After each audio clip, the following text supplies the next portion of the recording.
The 4th of June, 1944. Across the French countryside near Caen, Normandy, morning fog settled over rolling fields like a shroud, masking farmland that would soon witness extraordinary violence.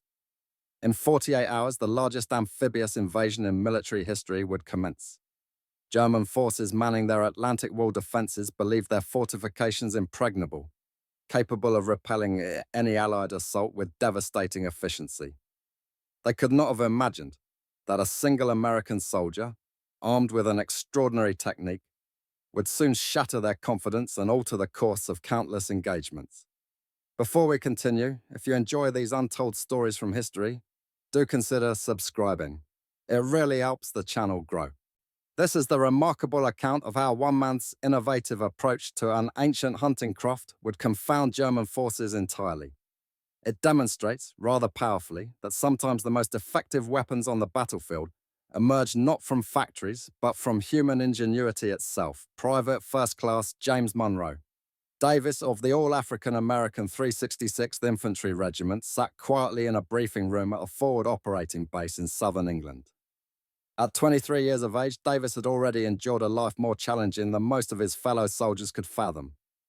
Growing up in rural Mississippi during the Great Depression, he'd learned to hunt from necessity rather than sport. His family's survival had often depended upon his ability to bring home game when times were difficult, which they frequently were for a black family in the American South. Lieutenant Colonel Marcus Whitmore, a career military man with piercing blue eyes and a reputation for unconventional tactics, addressed the assembled group of 20 soldiers. The invasion was imminent, he explained, and their regiment had been assigned a unique role that would draw upon certain specialized skills. Davis straightened in his chair. He'd been hand-selected for this meeting without explanation, pulled from regular duties and told only that his background might prove valuable to an upcoming operation. Intelligence suggested German snipers had established positions throughout the Norman countryside, Whitmore continued, gesturing towards a large map of northern France. Once the main forces moved inland, these snipers would pick off Allied soldiers, disrupt supply lines, and report positions to artillery. They required counter-snipers deployed ahead of the main landing forces. A murmur rippled through the room. Davis remained silent, though his mind was already calculating what this might mean. Major Harold Reynolds stepped forwards, a thick folder in his hands. Each man had been selected because, before the war, they demonstrated exceptional marksmanship or hunting skills.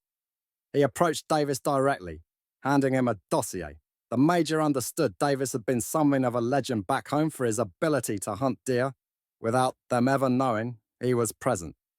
Davis nodded cautiously. His family had needed the meat. When Reynolds inquired how many deer he'd taken in his lifetime, Davis thought for a moment. Probably close to 300. He'd started when he was 8 years old. And his technique? Davis explained he'd used nothing formal.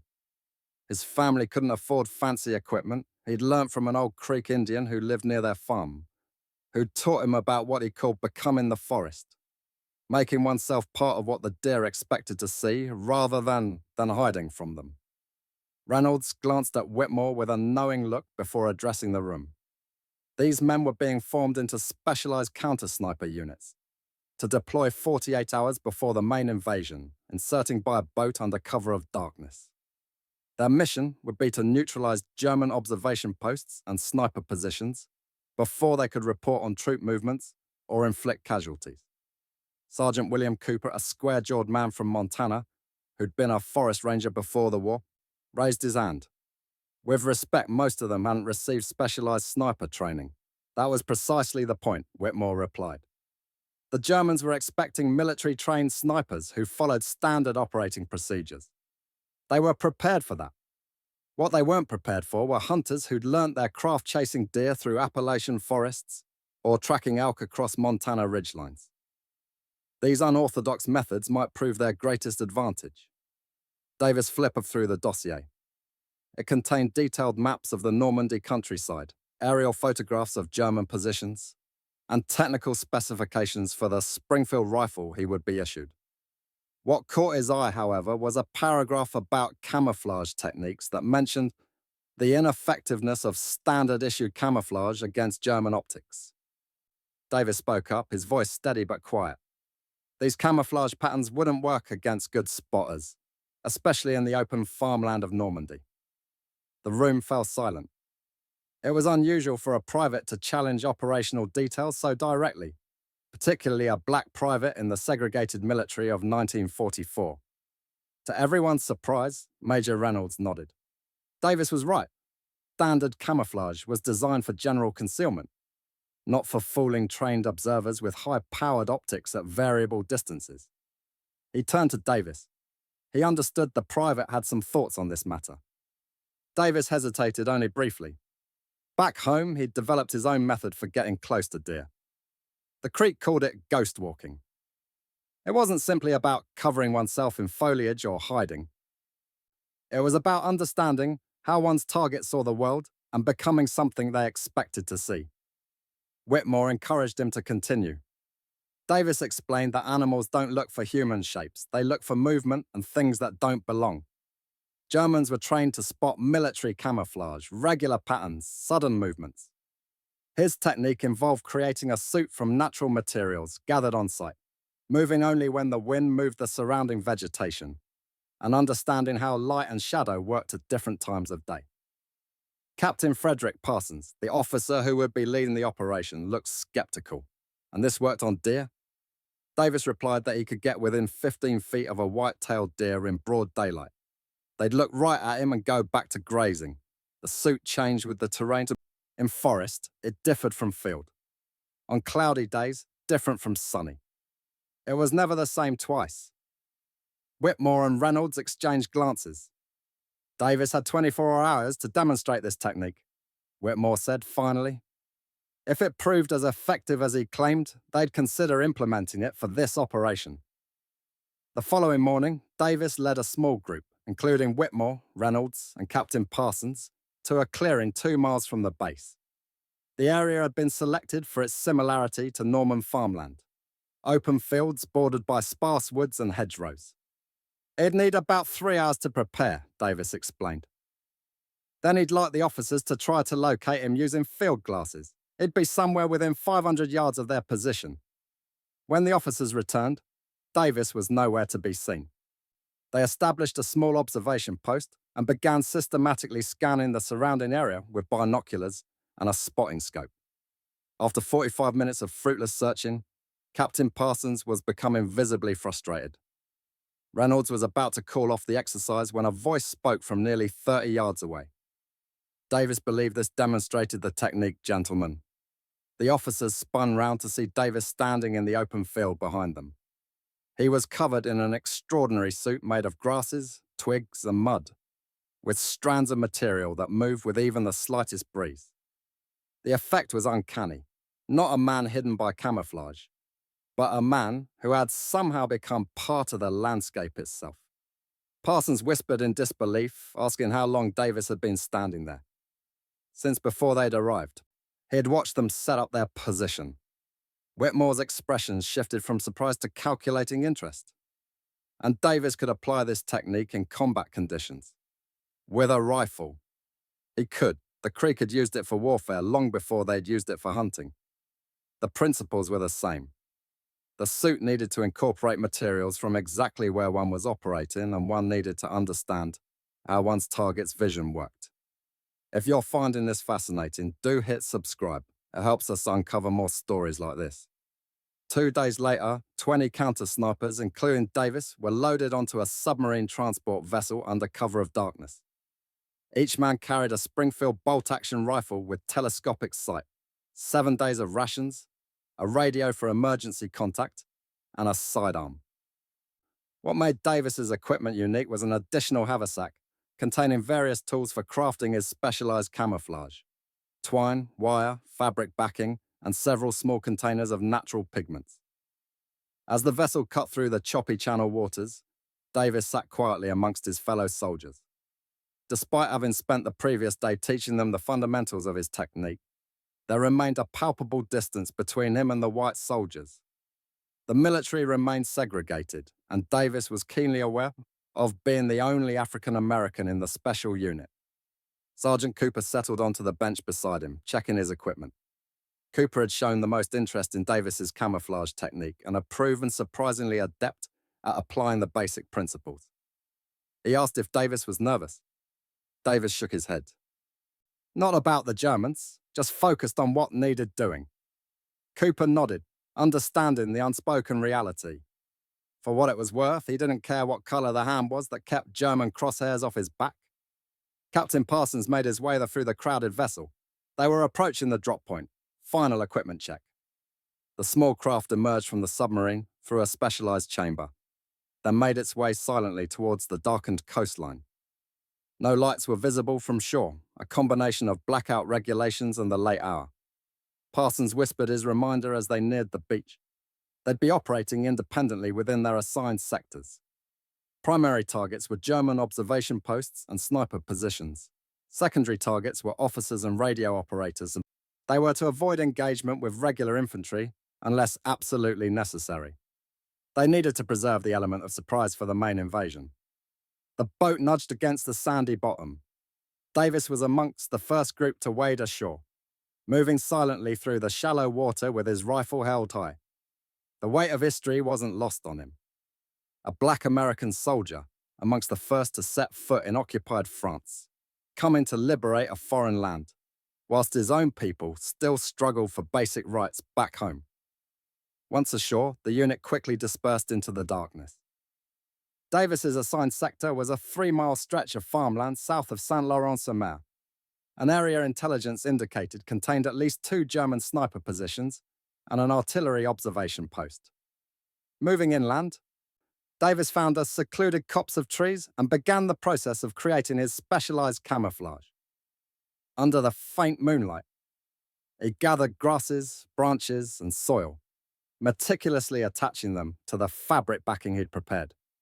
By the time the eastern sky began to lighten, Davis had transformed himself into something that was neither man nor landscape, but a strange hybrid of both, a ghost capable of moving through the Norman countryside unseen. As dawn broke, Davis surveyed his surroundings. The French countryside was beautiful despite the circumstances. Rolling fields of wheat and barley, punctuated by ancient hedgerows and the occasional stone farmhouse. In the distance, he could make out a church steeple in a small village, likely occupied by German forces. His first objective was to locate the German positions in his sector without being detected. Using a technique he'd refined hunting white-tailed deer in Mississippi, Davis began a painstakingly slow advance across the open field, moving only when the wind rustled the surrounding vegetation, freezing completely when it stilled. It took nearly 3 hours to cover 600 yards. Eventually, Davis reached a hedgerow that offered both concealment and elevation. From this vantage point, he could see a partially camouflaged German position approximately 400 yards ahead. A 2-man observation post established in the upper floor of an abandoned farmhouse. Through his rifle scope, Davis could make out 2 soldiers. One was scanning the countryside with binoculars, whilst the other manned a radio set. They were from the 352nd Infantry Division, according to intelligence briefings, experienced troops transferred from the Eastern Front to bolster the Atlantic Wall defences. Davis settled into position, becoming as much a part of the hedgerow as the ancient shrubs themselves. His breathing slowed to an almost imperceptible rhythm as he observed the Germans' patterns. The observer changed position every 20 minutes, moving between different windows to scan different sectors. The radio operator checked in with headquarters hourly, on the hour. At 1100 hours precisely, Davis made his move. As the observer turned away from the window to speak to his companion, Davis squeezed the trigger. The crack of the Springfield echoed across the countryside. By the time the sound reached the farmhouse, the observer had already fallen. Before the radio operator could react, a second shot found its mark. Davis didn't move. Standard military training would have him relocate immediately after firing, but his hunting experience had taught him differently. Movement was what drew attention. Instead, he remained perfectly still, becoming once again part of the landscape, watching and waiting. His patience was rewarded 30 minutes later when a German patrol arrived to investigate the silence from the observation post. 4 soldiers approached the farmhouse cautiously, weapons ready. Davis observed them through his scope, noting their unit insignia and equipment. These were regular infantry, not snipers or spotters, easier targets with less trained eyes. As they entered the farmhouse, Davis knew he had perhaps 2 minutes before they discovered their dead comrades and raised an alarm. He adjusted his position slightly, aligning his sights on the doorway. When the first soldier emerged running, Davis was ready. 4 measured shots later, the patrol lay motionless. A quick note: if you're enjoying this, subscribing really does make a difference. Now back to the story. By mid-afternoon, word had spread amongst German units of an Allied sniper in the area. Davis intercepted fragments of radio communications using the basic German phrases he'd been taught during training. They were sending out specialized counter-sniper teams, experienced marksmen from the Eastern Front who had played deadly games of cat and mouse with Soviet snipers amidst the ruins of Stalingrad and Kursk. This was a different kind of hunting. Now the Germans would be looking specifically for him, using techniques developed in the brutal urban combat of the Eastern Front. But Davis had an advantage they couldn't anticipate. They'd be looking for a military-trained sniper using conventional tactics, not a Mississippi hunter employing techniques passed down from indigenous peoples who had hunted these lands centuries before Europeans arrived. As dusk approached, Davis carefully repositioned to a small drainage ditch that offered a view of a crossroads intelligence had identified as a likely location for a German sniper team. He made subtle adjustments to his camouflage, incorporating more of the evening shadows into his design. His instincts proved correct. Just before sunset, a 3-man German team arrived at the crossroads. They moved with the practiced caution of experienced hunters, checking sightlines and potential hiding spots. Their leader, a tall officer with a scoped rifle, systematically scanned the surrounding countryside. Through his scope, Davis could see the Iron Cross displayed prominently on the officer's uniform, a decorated sniper brought in specifically to eliminate the threat. The Germans established positions around the crossroads, creating overlapping fields of fire that would catch most conventional snipers attempting to target the area. Davis remained motionless as darkness fell. The Germans had set a trap, but it was designed to catch a conventional predator. Davis was something else entirely. Under the cover of darkness, Davis began an excruciatingly slow approach towards the German position, moving only inches at a time. But it took him 4 hours to close within 100 yards of the crossroads. The Germans had established a small observation post in a shallow depression, with 2 men keeping watch whilst the third slept. Davis could hear their whispered conversations, catching fragments of German mixed with the universal language of soldiers. Complaints about food, officers, and the uncertainty of what the coming days would bring. These men had no idea that the largest invasion force in history would be arriving on their shores in less than 48 hours. At approximately 0200 hours, Davis made his move. 3 shots, delivered with mechanical precision at close range, eliminated the German counter-sniper team before they could respond. For the first time, Davis felt something beyond the clinical detachment of a hunter. These men had been skilled predators like himself, worthy adversaries who simply had the misfortune of facing a technique they couldn't have prepared for. Davis collected their identification tags and a map found on the officer's body, which marked various German defensive positions in the sector. This intelligence would prove invaluable for the coming invasion. Over the next day, Davis continued his solitary hunt through the Norman countryside. His technique proved devastatingly effective against German observers who had been trained to look for conventional military threats.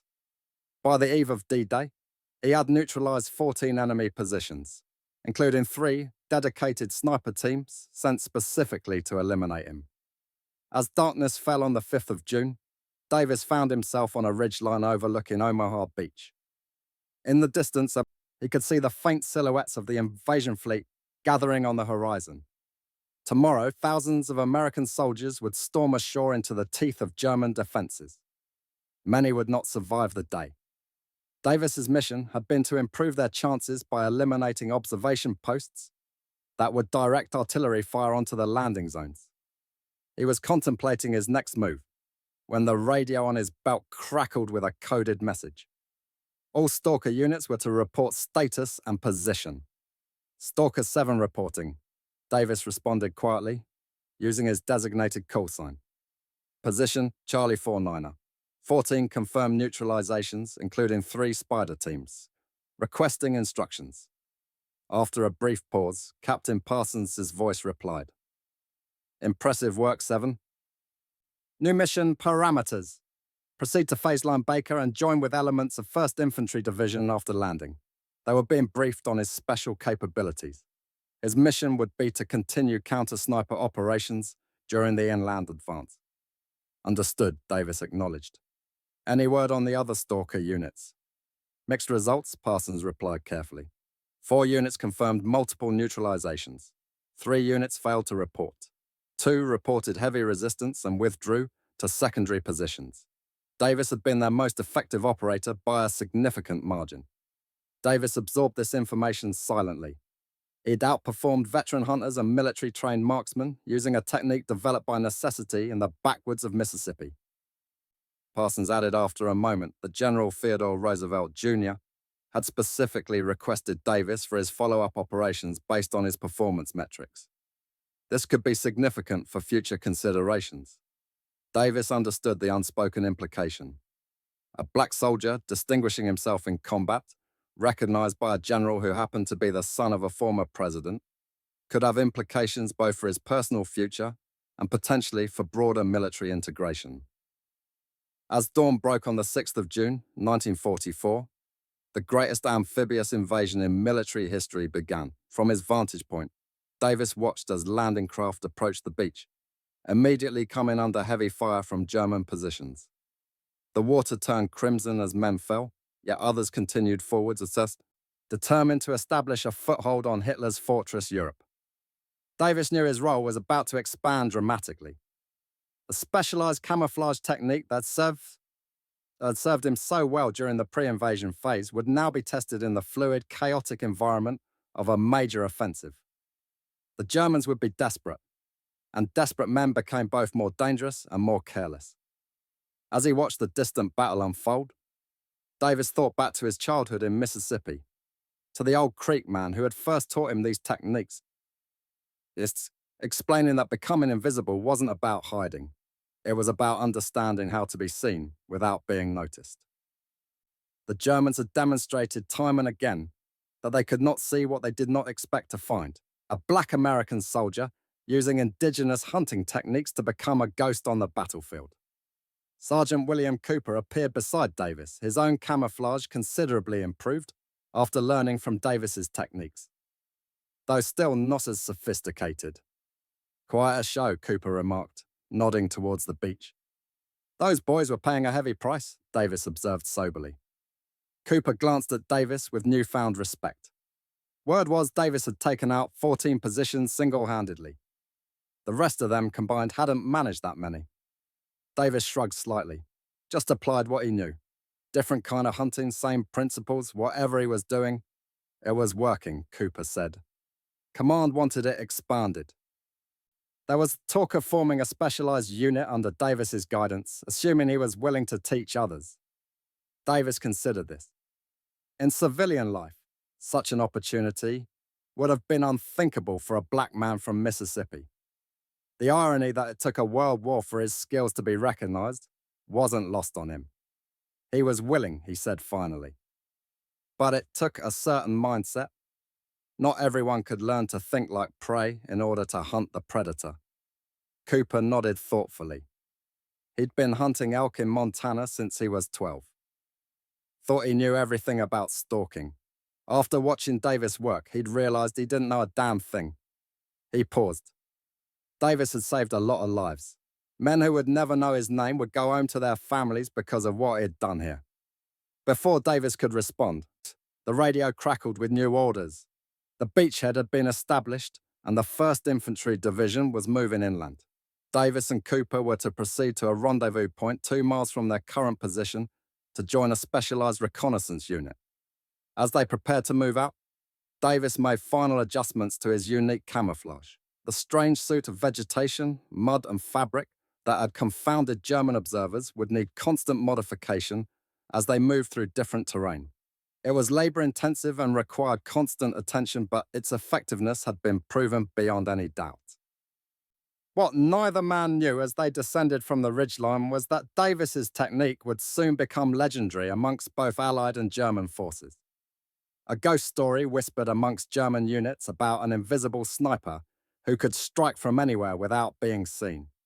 Some would attribute it to Allied technology or even supernatural intervention, never imagining that the most effective camouflage technique of the Normandy campaign had its origins in the hunting traditions of Indigenous Americans, passed down to a young black man from Mississippi who had learnt to hunt out of necessity rather than sport.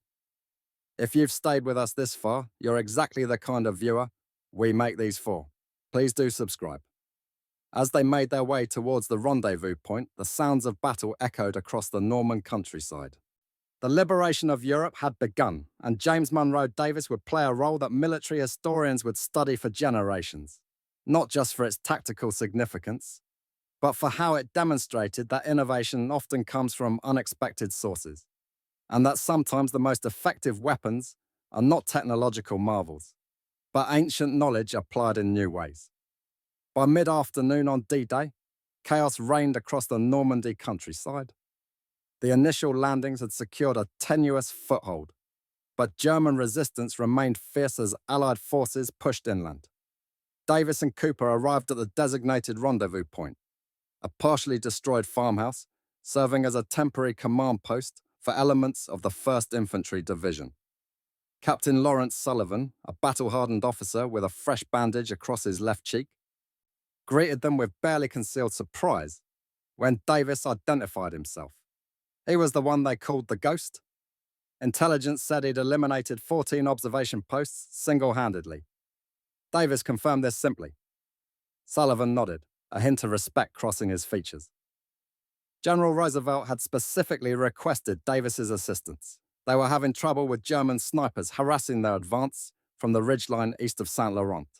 Their conventional counter-sniper teams couldn't get a fix on their positions. Davis asked how many enemy snipers they were dealing with.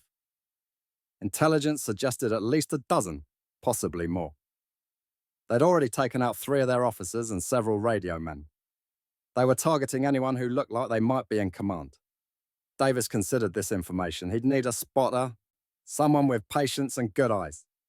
Cooper would continue with him, Sullivan replied. He was already familiar with Davis's unusual methods. Cooper nodded in agreement. They'd worked well together so far. Sullivan spread a map across a bullet-riddled table explaining the situation. They needed to advance along a specific road to link up with units, landing at Utah Beach. The German snipers had established positions somewhere along the ridgelines, with interlocking fields of fire covering their entire approach. Davis studied the map. The terrain was challenging, open fields offering little cover, bordered by hedgerows that could conceal dozens of snipers. He'd need 6 hours. Sullivan looked up sharply. 6 hours?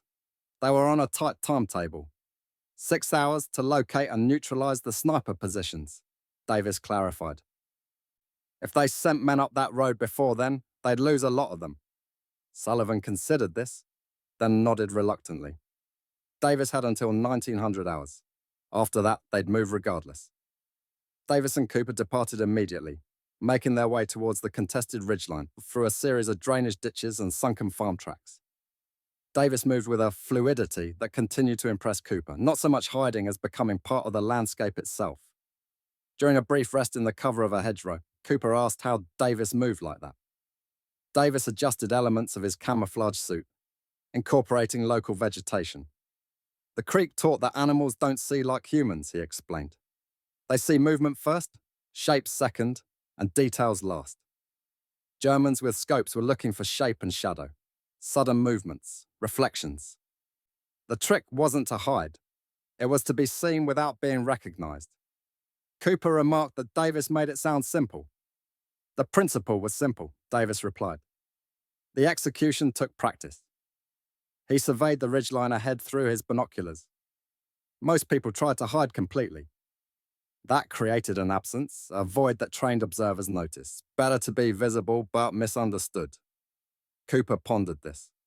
Like seeing a bush, but not realizing it was actually a man? Exactly, Davis confirmed. The human brain filled in what it expected to see.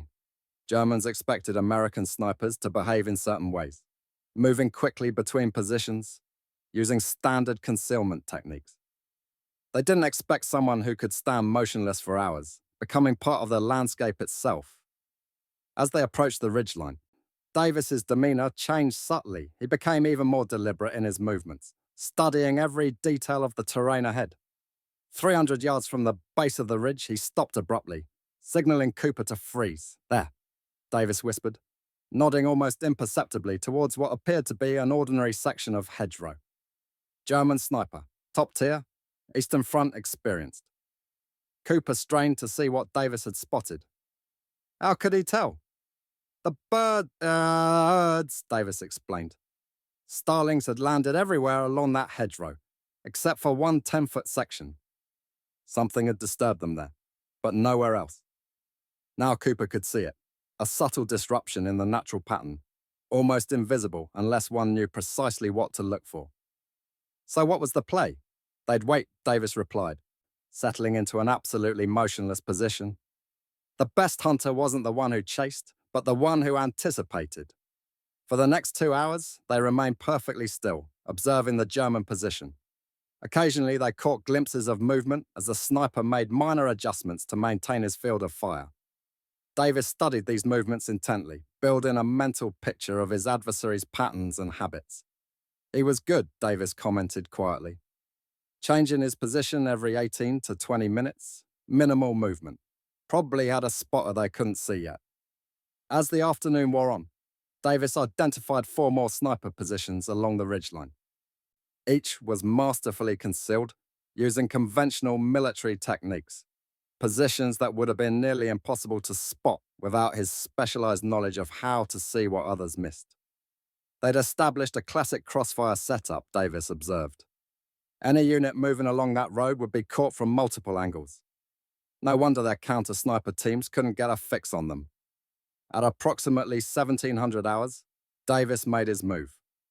Rather than targeting the snipers directly, he began a painstaking approach towards a position he'd identified as likely to contain a German forward observer. The eyes that directed the snipers to their targets. The approach took nearly an hour, with Davis moving so gradually that his progress was imperceptible even to Cooper, who was specifically watching for it. Eventually, Davis reached a position less than 70 yards from where the German observer was concealed in a small depression overlooking the road. The shot, when it came, was so unexpected that Cooper himself was startled. The German observer crumpled without a sound. Almost immediately, Davis shifted his aim and fired twice more in rapid succession, eliminating 2 previously unidentified radio men positioned nearby. The response was immediate and revealing. 2 of the German snipers broke cover slightly, adjusting their positions to locate the new threat. This momentary exposure was all Davis needed. 2 more precisely placed shots, and the German sniper team was reduced by half. The remaining snipers were now in a difficult position. Their coordinated network had been disrupted, and they were facing an adversary who seemed to materialize and strike from nowhere. One attempted to withdraw to a secondary position, a fatal error that exposed him to Davis's waiting crosshairs. By 1830 hours, Davis had neutralized all 5 identified German sniper positions, plus 3 additional support personnel. The road to Utah Beach was now clear of the immediate sniper threat, allowing the 1st Infantry Division to proceed with their planned advance. When they returned to the command post, Captain Sullivan was visibly impressed. 8 confirmed eliminations in less than 6 hours. That was remarkable work. The technique was effective against conventional concealment methods, Davis explained modestly. German snipers were trained to hide from people looking for them. He wasn't looking for them. He was looking for the subtle ways they changed the environment around them. Sullivan studied Davis thoughtfully. General Roosevelt wanted to see him. He was establishing a specialized reconnaissance unit and believed Davis's methods could be valuable across multiple sectors. The meeting with Brigadier General Theodore Roosevelt Jr. took place the following morning in a commandeered French farmhouse, serving as a temporary division headquarters. Despite being the son of a former president, Roosevelt was known for his unpretentious manner and willingness to lead from the front lines. He'd landed with the first wave at Utah Beach despite being the oldest man in the invasion at 56 and walking with a cane due to arthritis and heart problems. Roosevelt greeted Davis warmly. His reputation preceded him. 22 confirmed neutralizations in less than 72 hours using nothing but a standard-issue Springfield and what appeared to be a suit made of grass and mud. Davis stood at attention, confirming this. At ease, Roosevelt said. He was interested in Davis's technique. Captain Parsons had told him it was derived from indigenous American hunting methods. Davis confirmed he'd learnt from a Creek Indian who'd lived near their farm in Mississippi. He'd called it ghost walking, a way of hunting that involved becoming part of what the prey expected to see rather than hiding from them. Roosevelt nodded thoughtfully. And Davis believed he could teach this technique to others? The basics, Davis replied. The fundamentals could be taught in days, though mastery took years of practice. Roosevelt outlined his proposal. He wanted to establish a specialized unit under Davis's guidance, a team dedicated to counter-sniper operations using his methods. Davis would serve as lead instructor and field coordinator. Davis hesitated. With respect, sir. He wasn't sure some of the men would accept instruction from a Negro soldier, Roosevelt finished bluntly. Perhaps not under normal circumstances, but these were not normal circumstances, and Davis had proven his value beyond any reasonable doubt. 22 confirmed eliminations spoke louder than any prejudice. The newly formed unit, unofficially dubbed Davis's Ghosts, began operations 3 days later with 8 carefully selected members drawn from various infantry regiments. The selection criteria wasn't previous sniper experience, but rather hunting background, patience, and most importantly, willingness to learn from Davis, regardless of racial differences. Their first mission together targeted a sector near Carentan, where German snipers had been particularly effective at impeding the American advance. Davis spent a full day training his team in the basics of his technique, emphasizing the importance of understanding how their targets perceive the world. Germans had been fighting on the Eastern Front, Davis explained to his assembled team, where Soviet snipers operated differently than they did. They were looking for quick movements between cover, standard military camouflage patterns, and the telltale signs of conventional sniper tactics. What they were doing was fundamentally different. He demonstrated the construction of his specialized camouflage suit, showing how to incorporate local vegetation and soil to create something that became part of the landscape, rather than merely blending with it. The key was movement, Davis continued, or rather the lack of it. A human could detect motion from incredible distances. Deer could spot a hunter shifting position from 200 yards away. Germans with scopes could do even better. So they moved only when natural movement occurred around them. When the wind blew the grass, when shadows shifted with the sun. The team's first operation was a remarkable success. Over the course of 48 hours, they eliminated 11 German snipers and observation teams, with 0 casualties of their own.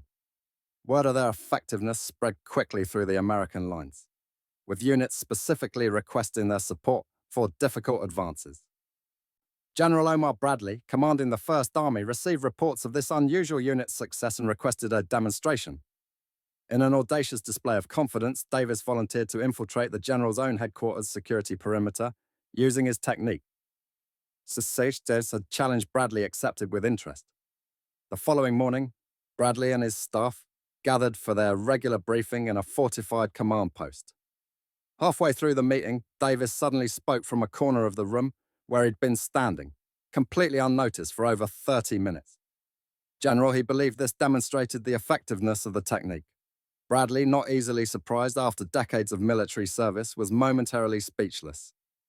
Davis had penetrated multiple layers of security and positioned himself within feet of the highest-ranking officers in the American Expeditionary Force without anyone detecting his presence.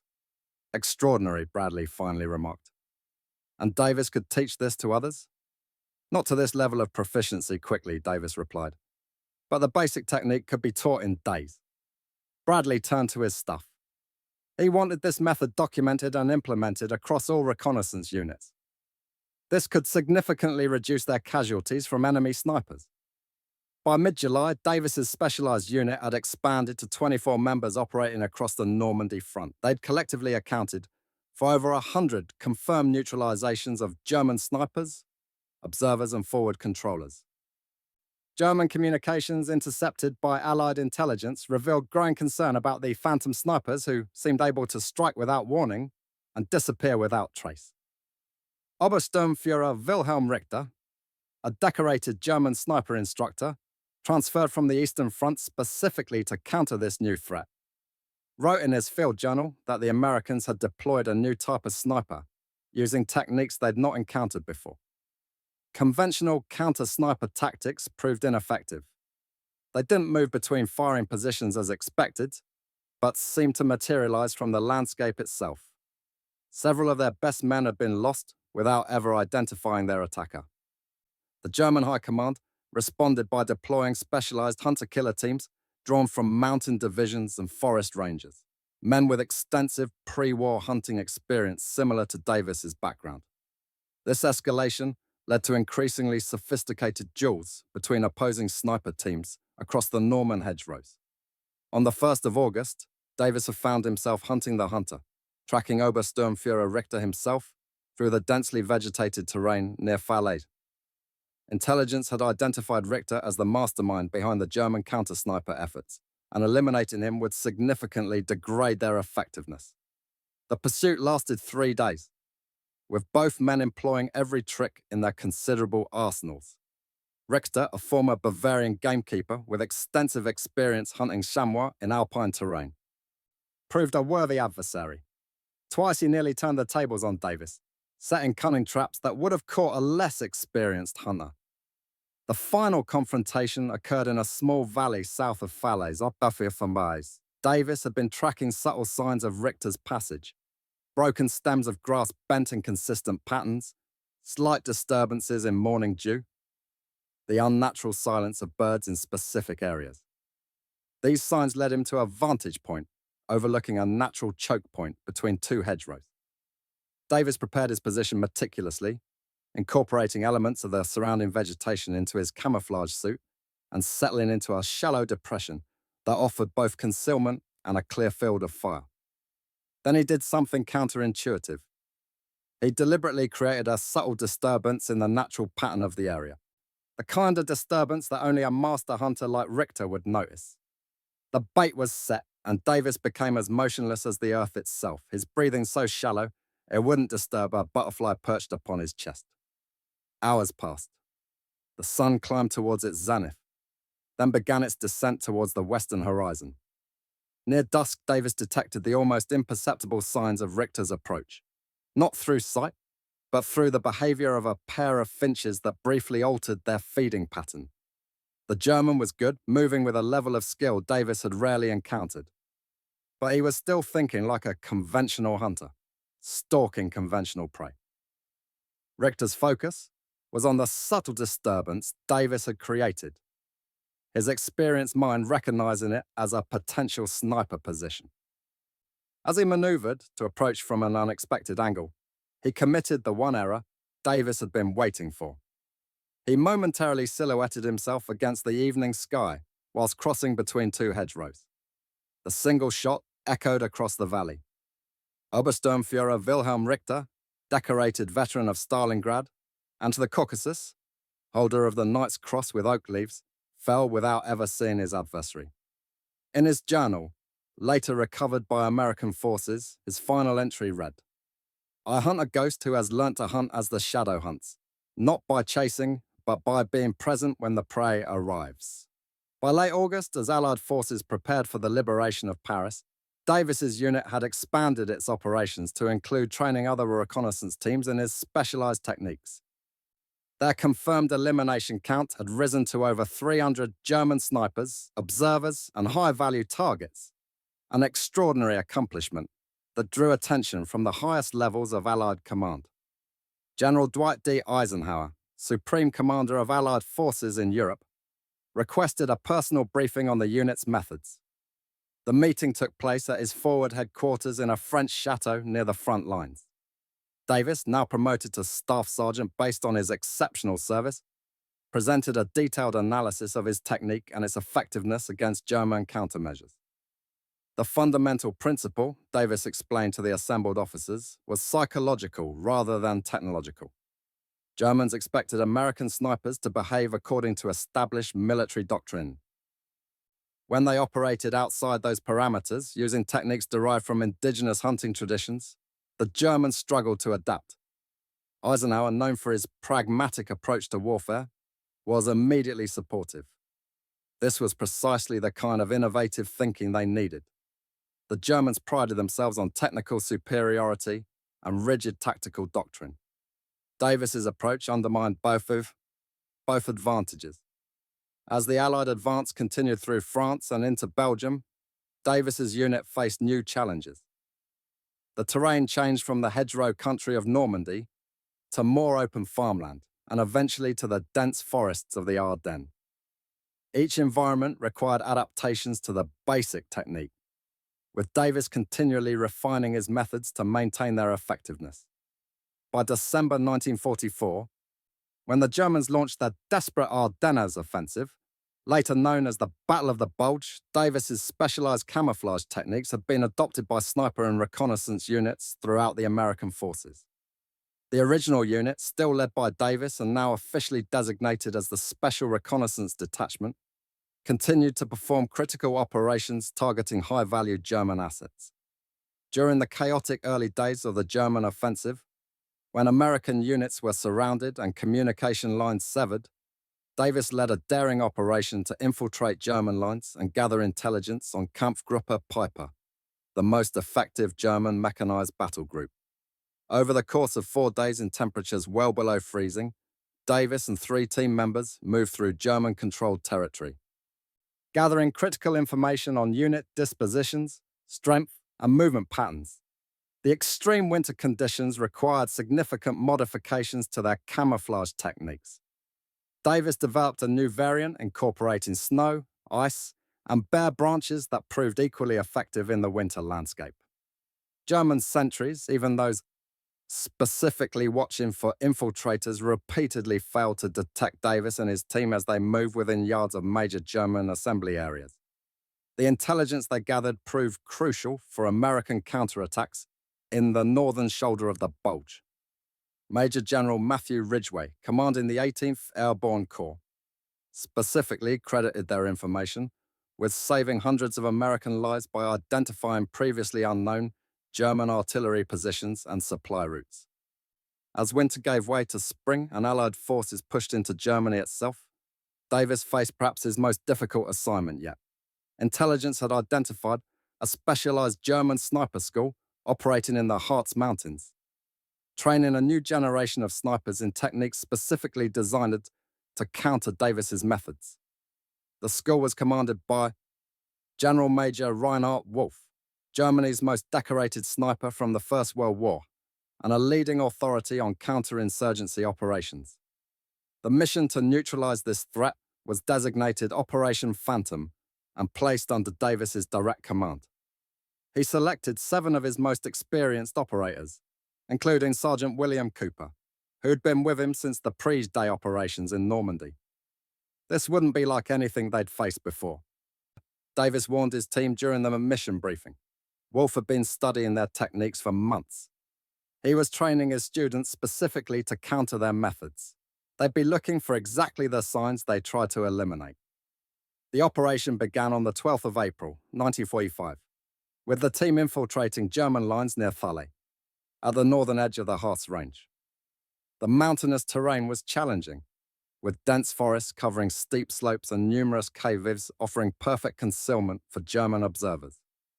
Davis modified their approach accordingly, developing a new variant of his technique that incorporated vertical movement patterns designed for the 3-dimensional environment of the mountain forests. The team advanced slowly, spending 3 days carefully approaching the suspected location of the sniper school. On the 4th day, they encountered the first evidence of Wolf's countermeasures, a sophisticated observation network using both human observers and trained dogs to detect infiltrators. This presented a new challenge, as Davis's technique had been developed primarily to fool human vision rather than canine senses. Drawing on his extensive hunting experience, Davis improvised a solution. The team collected specific herbs and fungi from the forest floor that masked human scent, incorporating these into their camouflage and rubbing them on their equipment and clothing. Additionally, they began moving exclusively during rainfall, when the precipitation would help disperse their scent, and the noise would mask any sounds they couldn't avoid making.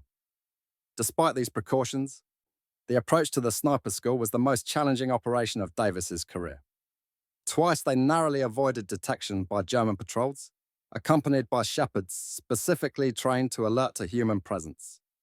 Once Davis remained motionless for over 14 hours after a German observer established a position less than 20 yards from his location. Finally, on the 17th of April, they located the sniper school, a former hunting lodge nestled in a valley surrounded by excellent vantage points. Through careful observation, they identified General Wolf and mapped the facility's daily routines. Approximately 40 student snipers were in training, along with 10 instructors, all experienced veterans of the Eastern Front. What made this target particularly challenging was that every person at the facility was a trained observer, specifically alert to the very techniques Davis and his team were using. Additionally, Wolf had implemented a complex security system with overlapping fields of observation, specifically designed to detect even the most subtle disturbances in the natural environment. After 2 days of observation, Davis formulated his plan. Rather than attempting to eliminate the entire facility, which would have been beyond their capabilities, they'd focus on neutralizing Wolf and destroying the facility's training materials, particularly the documentation of Davis's techniques that Wolf had compiled. The operation was set for the pre-dawn hours of the 20th of April. Using the cover of a thunderstorm that rolled through the mountains that night, the team moved into position around the facility. Davis himself approached the lodge from what appeared to be the most heavily guarded direction, a counterintuitive choice that bypassed Wolf's expectations. At precisely 0400 hours, Davis eliminated the 2 guards at the main entrance with suppressed shots that were masked by thunderclaps. The team then infiltrated the building, whilst Cooper and 2 others maintained overwatch positions, covering potential escape routes. Inside, Davis located Wolf's office and the adjacent room containing training materials. Whilst the rest of his team planted explosives at key structural points, Davis discovered something unexpected: a comprehensive analysis of his own techniques, including detailed observations and methodologies for countering them. Wolf had studied him as intently as a naturalist might study a new species, documenting patterns and behaviors with scientific precision. As Davis gathered these materials, a noise from the doorway alerted him to Wolf's presence. The elderly general stood watching him, a Luger pistol held casually at his side. So, he was the ghost, Wolf remarked in accented English. He'd been studying Davis for months. His techniques were remarkable, a perfect synthesis of indigenous knowledge and modern application. Davis maintained his position, rifle at the ready but not yet raised. Wolf had killed a lot of good men with that knowledge. Wolf inclined his head slightly. As Davis had killed many of his, it was the nature of their profession. But he had to admit, Davis's methods represented something truly innovative. In another time, they might have had much to discuss. The war was almost over, Davis said. Germany had lost. There was no need for more death. Perhaps, Wolf acknowledged, but he had his duty as Davis had his. The moment hung suspended between them, 2 master hunters recognizing each other's skill across the divide of conflict. Then, with a speed belying his age, Wolf raised his pistol. Davis fired once. The general collapsed, a look of professional appreciation rather than surprise on his face as he fell. The team completed their mission, destroying the training facility and all documentation of Davis's techniques before withdrawing into the mountains. The explosion was attributed to partisan activity, and the true nature of the operation remained classified for decades afterwards. By the time Germany surrendered on the 8th of May 1945, Davis's Special Reconnaissance Detachment had accounted for over 500 confirmed eliminations of German snipers, observers, and high-value targets. an extraordinary record that would influence military doctrine for generations to come. In the immediate aftermath of the war, Davis received the Distinguished Service Cross for his actions, the second highest military decoration for extraordinary heroism in combat. The citation carefully avoided specific details of his methods, referring only to exceptional skill in counter-sniper operations and innovative techniques that significantly reduced Allied casualties. The true nature and extent of Davis's contributions remain classified for decades, partly due to ongoing Cold War applications of his techniques, and partly due to the reluctance of military historians to fully acknowledge the contributions of African American soldiers during the Second World War. Upon returning to civilian life, Davis faced the painful irony common to many black veterans. Having fought for freedom abroad, only to return to segregation and discrimination at home. Nevertheless, he established a small but successful hunting guide service in northern Michigan, where his extraordinary skills continued to impress clients who never knew the full extent of his wartime accomplishments. In 1948, when President Truman signed Executive Order No. 981, officially desegregating the armed forces, Davis was invited to Fort Benning to consult on the development of new sniper training protocols. Many of the techniques he had pioneered during the war were incorporated into the curriculum, though often without proper attribution. It wasn't until 1977, more than 3 decades after the war, that Davis received full recognition for his contributions when previously classified documents were released. Military historians were astonished to discover the extent of his influence on modern camouflage and counter-sniper techniques. Professor Robert Hamilton of the Army War College wrote that Davis's methods represented a paradigm shift in concealment philosophy. Rather than focusing on hiding from the enemy, he developed techniques to be seen without being recognized, a psychological approach that proved devastatingly effective against conventional military doctrine. Davis's legacy lives on in modern special operations training, where his indigenous-derived techniques continue to influence how elite units approach concealment and counter-sniper operations. The fundamental principle he articulated, understanding how one's adversary perceives the world and using that understanding to become something they expect to see, remains as relevant in contemporary warfare as it was on the hedgerows of Normandy. James Monroe Davis passed away in 1992 at the age of 71. His obituary in the New York Times noted that his specialized unit was credited with saving thousands of American lives through their elimination of German observation posts and sniper positions. General Colin Powell, then chairman of the Joint Chiefs of Staff, issued a statement acknowledging Davis as one of the unsung heroes whose innovative thinking helped shape modern special operations capabilities. Perhaps the most fitting tribute came from William Cooper, who'd served alongside Davis from those first pre-D-Day operations through to the end of the war. In an interview for a military history documentary in 1985, Cooper reflected on what made Davis special. It wasn't just his skill with a rifle or even his remarkable camouflage technique. It was his way of thinking, his ability to see the battlefield from the enemy's perspective and use that understanding to become invisible in plain sight. The Germans never imagined a black soldier from Mississippi using Creek Indian hunting methods would become their most formidable adversary. That's the greatest camouflage of all, Cooper said. Not hiding from what others might see, but challenging what they can imagine. Today, specialized units around the world study Davis's techniques, often unaware of their true origin. The ghost who walked the hedgerows of Normandy continues to influence modern warfare, a testament to how ancient wisdom, applied with innovative thinking, can prove more effective than the most sophisticated technology.